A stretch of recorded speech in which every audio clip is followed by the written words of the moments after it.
La sua mappatura di Arundo Donax e Arundo Micranta nell'isola, avevamo detto come da una scrupolosa scelta di queste canne poi può nascere il miglior strumento possibile, insomma la ricerca dello strumento perfetto. La affidiamo questa riflessione a Giulio Parra.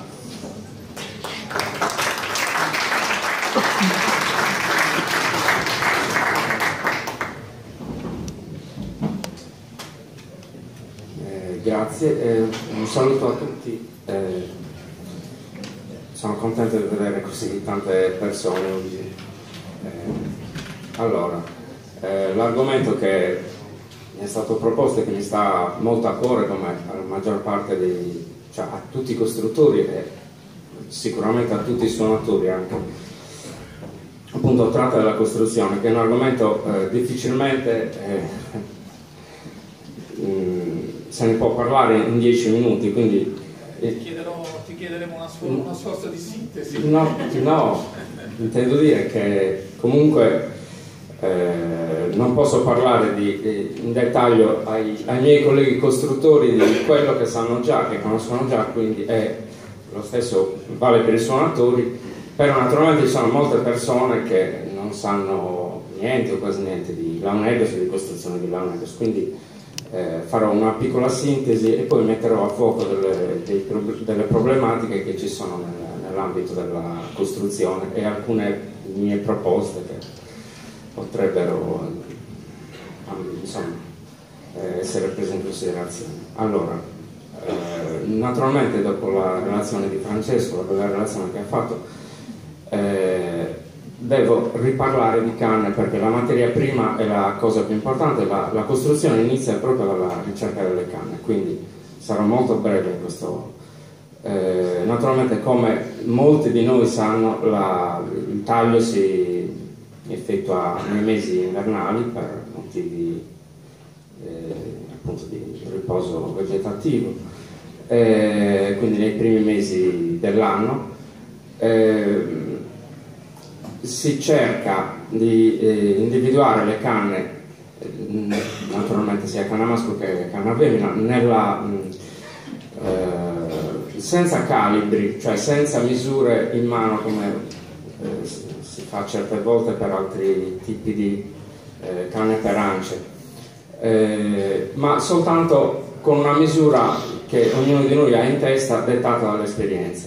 Quindi si tagliano le canne, poche scelte bene, naturalmente si tagliano le canne fresche e non quelle già secche, anche se qualche esperimento ha dato sulle canne secche tagliate nel cannetto ha dato esiti anche positivi certe volte. Comunque di solito si tagliano le canne fresche che hanno superato per una certa età, una certa maturazione. Dopodiché naturalmente si portano a casa e si devono fare stagionare. La stagionatura più o meno quella può essere per quanto riguarda il sudungu di canna femmina e mancosa della canna maschio, volendo, se uno ha fretta o problemi di scarsezza di materiale, utilizzarle dopo l'estate dell'anno in cui ha fatto il taglio. Possono andare così, è meglio naturalmente farle stagionare di più. Per quanto riguarda la canna femmina per il scavizzina, cioè per le ance, è meglio farle stagionare almeno un paio d'anni, almeno questa è la mia esperienza. Finita la stagionatura, naturalmente si può fare, si ha il materiale adatto per costruire uno strumento.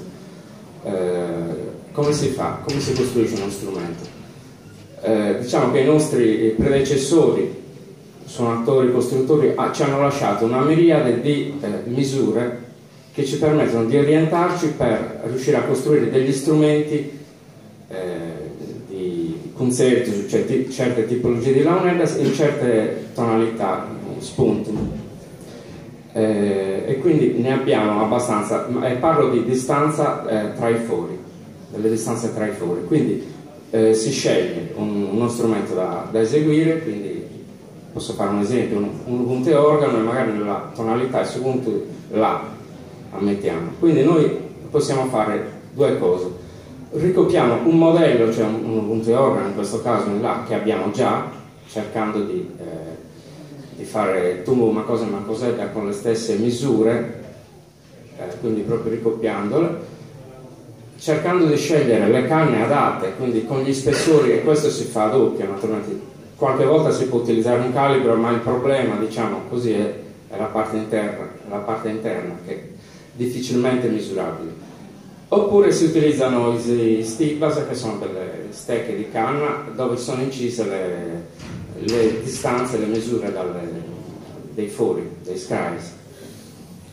Dopodiché si procede alla costruzione della struttura dello strumento, del corpo, diciamo, dello strumento senza le ance. Si finisce di costruire. Diciamo che questa, con un po' di manualità, non ci vuole tantissima esperienza, almeno sembrerebbe così. Poi arriva la parte più difficile, che è quella della costruzione delle ance, quindi bisogna incavizzinare lo strumento, che nessuno mi può smentire, la parte più difficile. La costruzione delle ance e la prova delle ance è la parte più difficile, specialmente perché costruire un'ancia sì, è difficile, ma non così tanto. Il problema è che poi le ance bisogna metterle d'accordo, cioè devono suonare d'accordo, nel senso che devono ha bisogno della stessa pressione, devono avere quindi la stessa resistenza. Non si deve, faccio un esempio, quello che molte volte succede, tappare una mentre le altre suonano, oppure mentre le altre suonano una ha bisogno di più fiato, quindi fischia. Quindi diciamo è la parte più difficile. Molte volte si fanno diverse prove se uno non è fortunato. Diciamo che qua dovrebbe essere concluso lo strumento di solito, e può finire più o meno bene a seconda di quello che succede. Praticamente cosa possiamo dire? Quali sono diciamo tutti gli elementi che ci permettono di costruire bene uno strumento, oppure che ce lo fanno, insomma, non ci fanno ottenere uno strumento buono? Quali possono essere? Innanzitutto la materia prima, che va scelta adeguatamente. Naturalmente più uno ha una varietà di canne buona, una varietà di canne buone e anche molte canne da poter scegliere, questa è una delle cose principali. Poi la seconda cosa, diciamo, un secondo problema qual è? Che non stiamo parlando di prodotti industriali, quindi non c'è una standardizzazione. Cioè una canna, anche se sembrerebbe simile, se noi la scegliamo, cerchiamo di sceglierla uguale all'altra, non è mai uguale. Quindi questa mancata standardizzazione, naturalmente così, ha due lati, uno diciamo positivo e uno un po' meno, diciamo. Quello positivo è che uno strumento non è mai uguale all'altro, e questo crea varietà, quindi da un certo punto di vista bellezza, perché appunto non c'è mai, non riesci a fare uno strumento uguale all'altro. Ecco. L'altro problema è proprio questo: quando uno vuole fare uno strumento uguale all'altro, simile, specialmente per la qualità, molte volte ci sono problemi che lo strumento non riesce bene come l'altro. Naturalmente se il costruttore ha una buona esperienza, cioè anni di esperienza, una buona manualità, si impegna impiegando parte del suo tempo per costruire lo strumento, statisticamente diciamo gli strumenti che vengono fuori sono in parte, almeno una parte, sono buoni, alcuni ottimi, perfetti. Sono dei piccoli miracoli che ogni tanto succedono.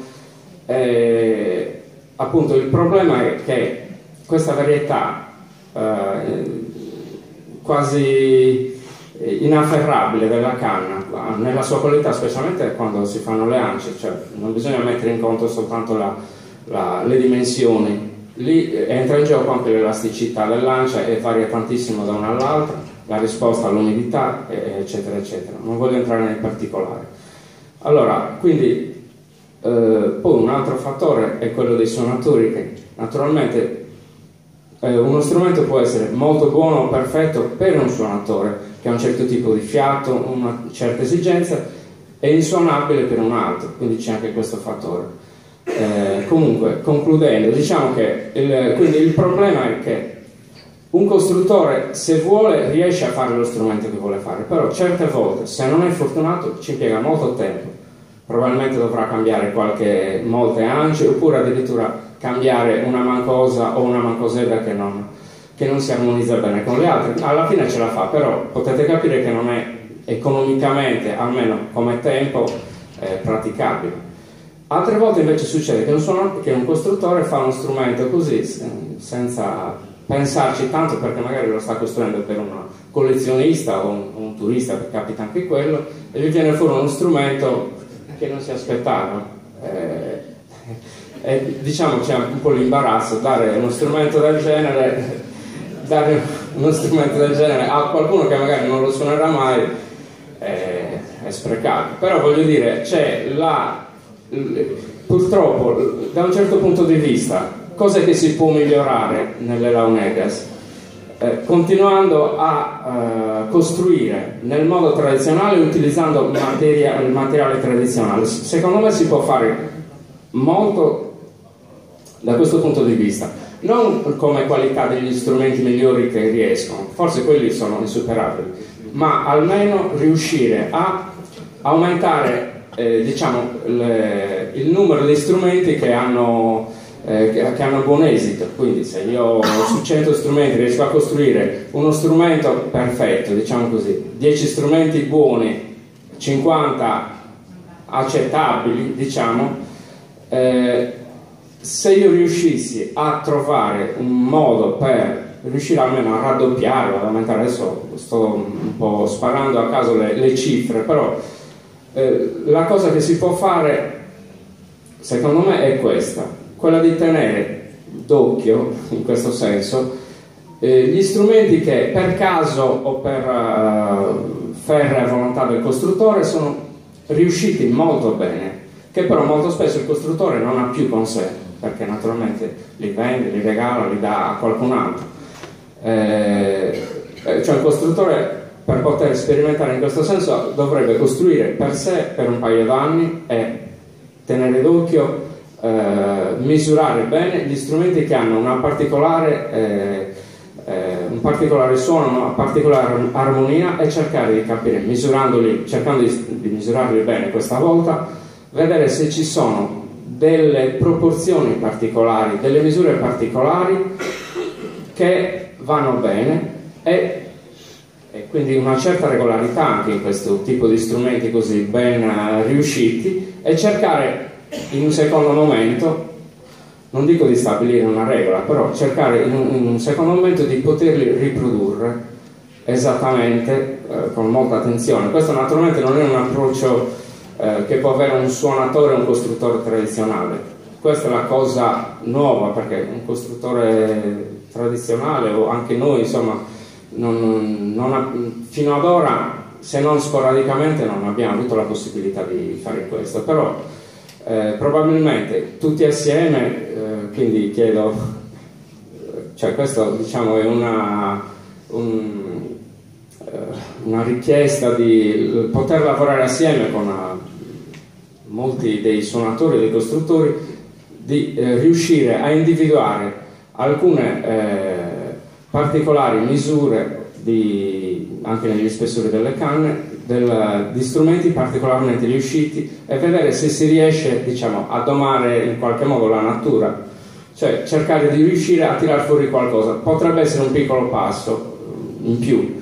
Una cosa finale, un'altra cosa che estenderei un po' a tutti gli strumenti è quello di riuscire ad avere un archivio delle misure tradizionali, o anche no, anche quelle inventate, voglio dire, però per poter riuscire ad avere sia misure vecchie, magari che ormai sono desuete, non si usano più per altri motivi, con la distanza tra i fori, la scala che un po' è cambiata, e ad avere perché per ogni tipo di strumento, per ogni tonalità non esiste una sola misura, ne esistono tante, e quindi sarebbe bello se si potesse fare tutti assieme, fare per ogni strumento, o per una buona parte degli strumenti, delle schede raccogliere in un archivio naturalmente aperto a tutti i suonatori, perché certe volte tra di noi cerchiamo delle misure che non abbiamo, perché